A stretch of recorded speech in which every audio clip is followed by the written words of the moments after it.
Meanwhile, a monetary board member and a former socioeconomic planning secretary is set to take over as the governor of Banko Sentral in the incoming administration.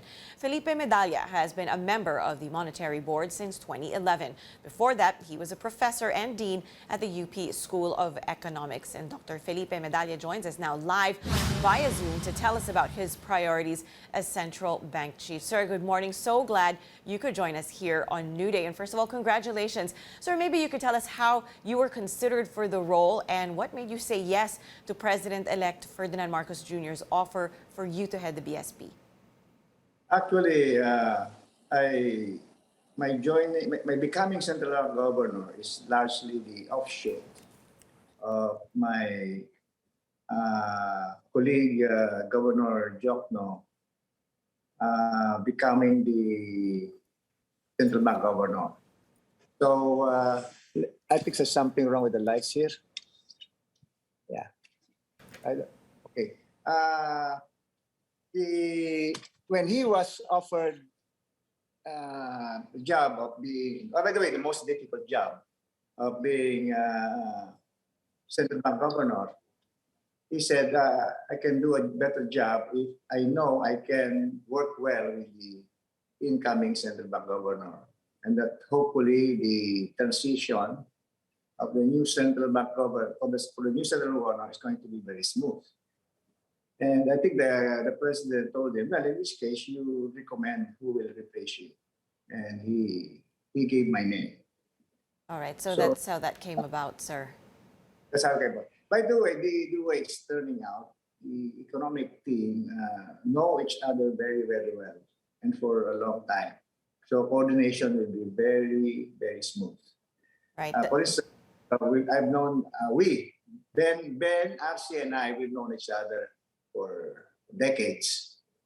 On the other hand, the new budget secretary used to work for Secretary Jokno of DBM. So I see that, as far as I can see, coordination is going among the economic managers will be very, very good. In fact, I would say excellent. We will be pulling in the same direction because we more or less have the same backgrounds and the same economic philosophy, which is we want an economy that is very market friendly, an economic environment that is very predictable, and of course, hopefully, an economy that's growing rapidly, but at the same time is very inclusive. Right. And in that vein, sir, we know the central bank plays a crucial role and vital function in the country's financial system. One of its objectives is to maintain price stability in order to have that balanced and sustainable economic growth you talked about. How do you intend to maintain a low and stable inflation rate in the coming years? Okay. To put it in broader perspective, the central bank has three pillars. The first pillar is price stability. The second pillar is financial stability. And the third pillar is an efficient and reliable payment system. Of course, we hope it's also an inclusive one. So that is essentially the framework. Right now, inflation is high because of external forces. But as you know, inflation is a growth rate. The moment price goes up, sooner or later, the rate of increase will normalize. So it's all a matter of finding the right interest rates, right level of liquidity, and right management. Well, actually, the exchange rate is quite free, but reducing the volatility of the exchange rate. So people will have confidence in our targets. So the moment the markets have confidence in our targets, by choosing the right interest rates, managing liquidity properly, and intervening intelligently in the forex markets, that is only to reduce volatility, we should be able to restore inflation back to between 2 and 4% by next year. All right, by next year. Does that hold, sir, given all the external factors, such as the price of gasoline these days, the war in Ukraine, and the fact that the economy is still recovering from the pandemic? As I said, it's just simply the arithmetic of it. Okay, but I'll give you a very simple example. Suppose you have an economy that inflation is 0. And then there's one very bad particular month where the price goes up by 10%. So for 12 months, inflation, the headline inflation will be 10%, but on the 13th month, it will be back to 0.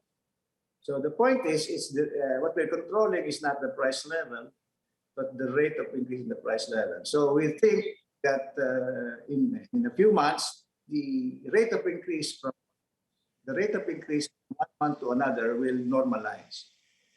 So in 12 months, your inflation will be back to normal.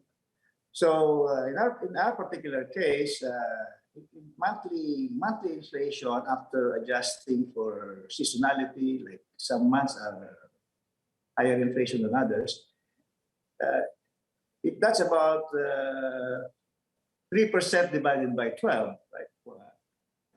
Between 2.5 and 3%.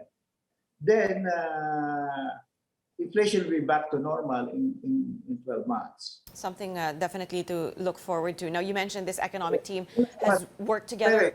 Let me proceed. That the problem is there were the last 3 or 4 months were very, very high. Like there's a month where inflation increased by 1% in just 1 month because of all the things that are going on.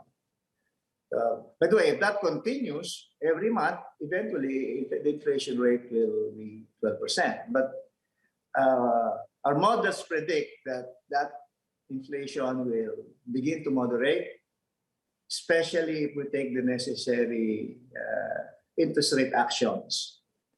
And especially if we do what we have to do, which is reduce liquidity. Right. Speaking of taking action, sir, you mentioned that the economic team has been working together for a very long time. Did former Central Bank Chief Ben Jokno share any insights with you on the handling of the BSP? Well, we've always worked together in everything, policy, supervision of banks, what to do with the payment system, including printing the new polymer currency notes. So I know exactly what he's thinking, and I think he knows exactly what I'm thinking. Now, in addition, I know exactly what he's thinking on what we call fiscal side, because we remember we were also together in government. He was in DBM and I was in EDA during the era of administration. That's right, sir. Thank you so much. We don't agree on everything, but where we disagree, we know why, and we can find a way of finding a middle ground or something that works. Right. We definitely need that teamwork as we rebuild the economy. Sir, thank you so much for being here on New Day. That was incoming Banko Sentral Governor Felipe Medalla.